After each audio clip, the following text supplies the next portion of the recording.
Hi people, how are you? Today we're going to be talking about Jade Legacy by Fonda. I have to say that I do love this trilogy. It's amazing, it's mind-blowing, and through all the books I got the feeling that I was reading something completely different, something completely new that I hadn't read before. I love the world she created in here, and I think of the three books, this one is the most ambitious. All three of them are quite ambitious, but for me, this one, it's like top notch. I mean, you can see it's quite heavy, quite big. It's lots of pages. It's bigger than the second one, and yeah, the first one. I have all three of them here. And I have to say that for me, the ending is very satisfying. I love everything that happens in the trilogy. The first two books have lots of plots that translate into this one, but this one it's going to also open new plots, present new countries, new beliefs, new politics, new religions, new ways of doing things. And we are going to keep reflecting about the idea of whether or not the clan system is outdated, or if it's a good thing, or whether it's a bad thing, or what, the people need. And we are going to find countries that think that the clan system has to be abolished, that people should be able to choose by themselves. And we are going to have, again, the idea of the army developing these super soldiers using Jade. And we are going to be following people who want to use Jade for their own benefits and people who want to eradicate it. And we are going to be meeting with new plots with I'm going to say nothing about it. So again, we are going to find the clan of No Peak with our usual characters, which I've come to love to bits. And we are also going to find No Mountain clan and the Mountain clan. And yeah, I mean, I need more books. I need to know more about the Mountain clans, and I need to know more the Mountain clans. No, the Mountain clan, and I need to know more about them and how they work. I need to see the other side of the story. And yeah, for me, as I said previously, the best part of this trilogy are the characters. I love them, even the ones that I don't like, as Hilo. Sorry, because I know that he has lots of favorites of fans and all of this. I hate him. I mean, as a person, I will hate him, even though I understand where he's coming from. But for me, it's a very hard character to like, because he's very pragmatic, and sometimes I feel like I will strangle him. But even though that he's like that, I love him. I love how consistent he is. I love how real he is. And in this book, we are going to see a more human side of him, because lots of things are going to happen to him personally, and things are going to affect him very closely. And yeah, I mean, we are going to see a side of Halo that we didn't know before. Also, as always, my favorite characters are Shae and Gwen. For me, these two women are amazing, and I love how they fit into a world that's made for men. And I love that Shae comes from this very powerful family, the Kaul, and I love how Kaul family, I love how she threw it all away, and she went to Speria. She wanted to, to be far away from that, and she came back, and I love how she came to be the Waterman, and I love how she is this character that's coming to be very self-assured of her own importance in the clan. And there's moments in which she finds herself thinking for the sake of her beloved ones, and there's going to be a quite interesting story here about beloved ones of Shae.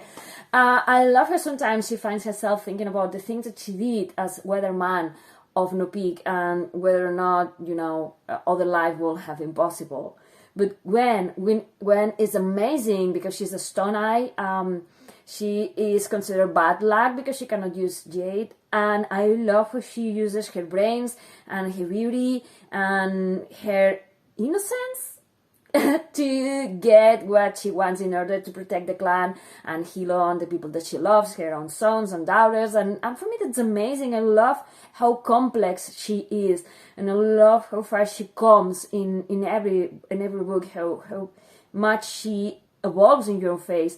And I love that here in this book we are going to have her recovering from what happened in the second book, which I'm not saying in case you haven't read it. But I love how the author thought that it was not something that could be healed with a snap of the fingers, but she needed to have this process. And I love how she appears to be deconstructed, broken, and she puts herself back together even stronger than she was. And for me, she is such an amazing character, and she has a lot of backbone, and I love that about her. And I love how she never runs away from what she believes are her responsibilities or the things that she can do to help Hilo and the rest of them. And then it's going to come so far to, I love all the reflections that he makes in a certain part of the book towards the ending. And I love to see how this character, who was destined to do great things and to be a Jade warrior, and he was nurtured to be this character. I love how she renounced all of that, and he was feeling like, maybe, I'm not so sure about it, but I don't want to be what everyone was expecting me to be. I want to be my own persona. And I love how far she comes in this book in regards to that. And and then for me, it's an amazing character. All of them, I think, are amazing characters. And I love how here we are going to have the sons and daughters of our main characters. And I love how different they're going to be between them, and how are they going to be finding who they are in this world, and also they are going to be for these ideas of whether or not they want to be part of this clan life, or if they want something different, or where they're going to evolve in one direction or another, whether it's right or wrong in this world, and how you have different shades of colors and not everyone fits into a slot. And I'm surprised to see Vero. I thought that he was going to be dead by book 1. So yeah, he's like this chameleon that shapeshifts into wherever role it's offered to him.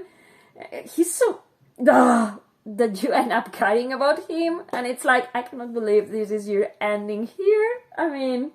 For real. Yeah.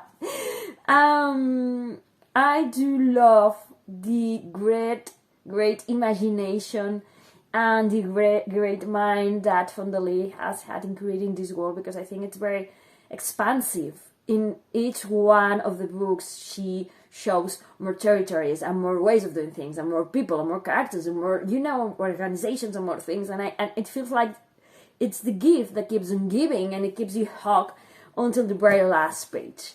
For me, honestly, there was a moment in this one which I felt it was quite heavy. There were lots of things going on, and I wanted to know how it all was going to end, so I ended up rushing through some pages A-B towards the very, the last quarter of the book. But everything makes sense, everything, it's explainable, everything ties up nicely. It was just that I wanted to know how it was all going to end. So I have to say that honestly, I love this trilogy. If you love wuxia, I don't know if I'm pronouncing that right, wuxia films are martial films. If you love to learn about cultures that are trying to stay the same in the way that they don't want to be changed by outside forces or colonization or whatever you want to call it. If you want to find people who are struggling with this parochial system of the clans and want to know whether or not they fit in it, there are going to be characters who are going to love it, and there are going to be characters who are going to be dubious about it, and there are going to be characters who plain say no to that. If you like to know about the struggles of real families into this kind of system, you're going to learn lots of things about Hilo. There's something that, in relation to her sister, which I discovered in this book about him, which I loved. So yeah, if you like books about characters, for me, this story has lots of things. It has, as I said before, it has like politics, it has like this clan system, which is amazing. It has these fights, it has this power idea of who holds the power. It has about religions and about beliefs and about the army and about everything, but also it's a book about the family, and it's very character driven, and the characters are so solid, so amazing, so real, that if you are into all those things, you're going to love this trilogy. I cannot recommend it enough to you. It's amazing. Pick this one up, pick the 3 of them, because just go and put it down. It's an amazing trilogy. There is not a moment in which you think oh, this book is just filler. No, all of them are amazing. The first one is amazing, the second one is amazing, and the third one is amazing. And I think personally that this is something very hard to accomplish, that you have 3 books which all 3 of them are outstanding. So yes, I do recommend this trilogy to you, and I hope that you love it as much as I did. Thank you for watching. Bye!